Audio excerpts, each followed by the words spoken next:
Hello out there in cyber world. And then I'll ask the next question. How many of you still see occasional failure with trying to bond zirconia? And virtually 100% of the hands go up in the audience. And this is one of the things that come up because maybe they've switched to a so-called all-in-one cement and they're not getting a long-term clinical success, especially with minimal retention preps.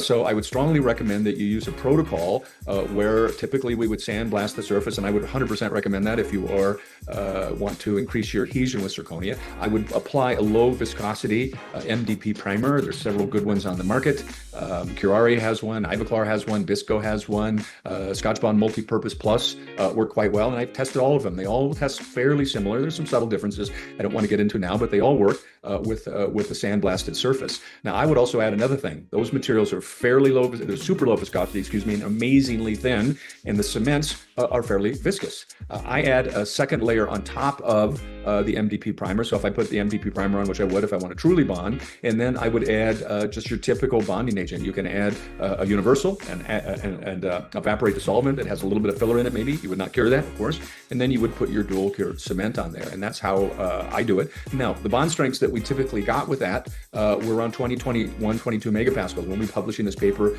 fairly soon. It's already been accepted. We don't see the same bond strengths that we would with etched glass ceramics. And pretty much we still see an adhesive failure when we shear off the piece of composite that we attempted to bond to it. So while the bond strength is very good, but I wouldn't call that classic bonding an interlocking surface like we get with an etched ceramic. So for me today, if I'm doing non-retentive preps or extremely minimal retentive preps, like a veneer, like an onlay, that as minimal prep, my choice is going to be a glass ceramic. For me, zirconia is more of a crown and bridge system. So hopefully that answered, I guess, those two questions I wrapped into that.